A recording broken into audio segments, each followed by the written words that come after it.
Alright, so Insurgent was not like the book. I liked the movie.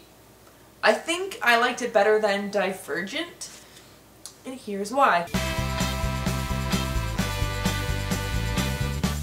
Divergent, I feel like, tried really hard to stay true to the book. And because the book is 500 pages, it's really difficult to do that. It's really difficult to capture the same feelings, the same themes, and all the scenes that they feel are important and readers feel are important, and still make the movie good. Insurgent, I feel like, did not try as hard to stay true to the book, and because of that, it made it for a better movie. I felt like it was a better movie experience. And now this is weird. Normally when I see a movie that is based on a book, I have to see it twice, like within a week or less. Because the first time I see it, I'm just picking it apart and saying all the things that are different from the book. The second time I see it, it's easier for me to just enjoy it as a movie because I know everything that's going to be different already. And this movie, it was hard to pick apart the things that were different. Because it wasn't... It was different, but it was the same in some aspects. So basically, how I feel is that the movie was similar to the book. It was similar.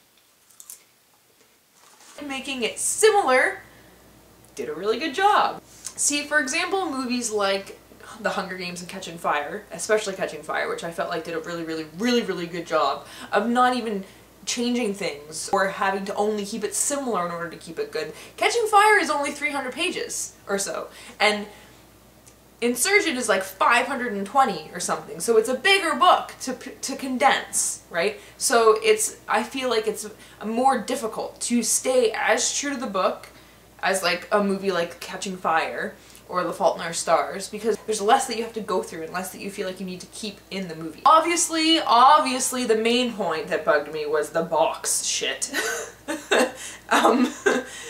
No, that was stupid, a little kind of stupid.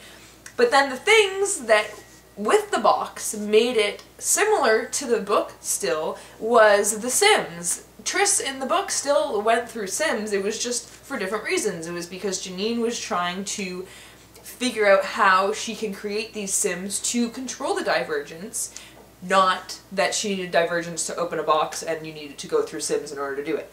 But she still went through Sims, and some of the Sims were the same, or similar, as they were in the book. And she realized what was happening. And the last Sim that she went through kind of sort of happened in the book as well. She had to go through a Sim in order to get to the information that Janine had on her computer in her secret office or whatever. And she had to figure out how to kill her double, and in order to do that, she had to be aware of what was happening in the simulation, which only a Divergent can do, blah blah blah. Similar! There were similar things that kind of sort of happened the same way, but for different reasons. It's so hard to even just pinpoint things with this. And then their stupid Divergent detector, that was stupid. They should have just not done that, because that's ridiculous. And then obviously just entire scenes are taken out, like Triss betraying 4 and teaming up with his dad to try and storm Erudite to get the information instead of kill Janine. The part that I was really disappointed about not being in the movie, though, was when Triss got drugged in Amity and she was basically high. I thought that was hilarious in the book, and that was fantastic. I also liked in the book the way Peter saved Triss. I thought that was better in the book as well. It was funny in the movie, but better in the book, the way that it happened. I did like in the movie, though, that Triss and 4 were not fighting.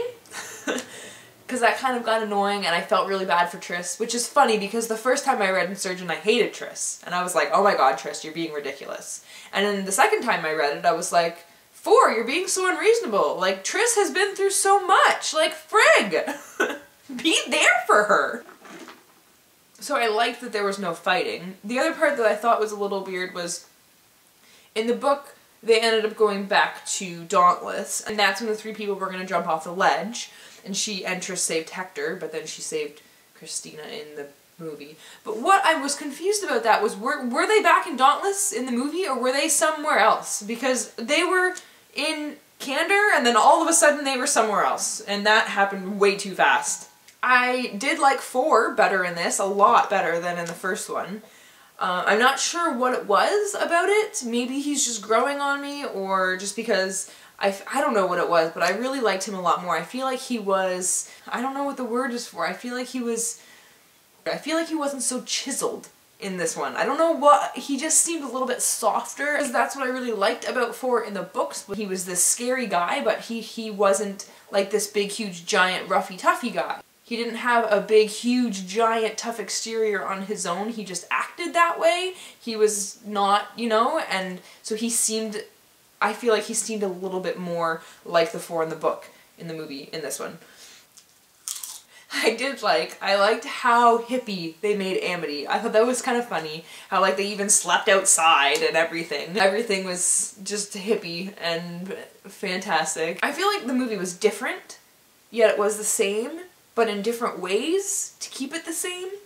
So my word to describe that, I guess, is that I feel like the movie was similar to the book. And because it was similar, it's hard for me to just point out things that they did wrong or things that they did differently, because they only partly did them differently. And then if they did something differently, it was, or if they did something in a different spot, it was for a different reason, but then the same thing happened, and then it's weird, but I liked it. I thought they did a good job. And out of the entire movie, besides the stupid box and the divergent detector, the thing that bugged me the most was when they were doing their trial in candor and they said, "Thank you for your candor." I'm sorry. It's thank you for your honesty. How hard is it to keep one tiny, simple thing the same? Just keep that one thing the same. Why would you change that? No, I think I like thank you for your candor better. No, that sounds stupid. If the movie could have been way more like the book and been 3.5 hours, I would have watched that instead. But since a lot of people don't want to watch a 3.5 hour movie and it had to be done this way in order for it to be 2 hours, and in a normal movie length that people are willing to sit through, I am pleased with it, and I think they did a good job. I liked it. I'm going to be buying it when it comes out on Blu-ray. And, yeah.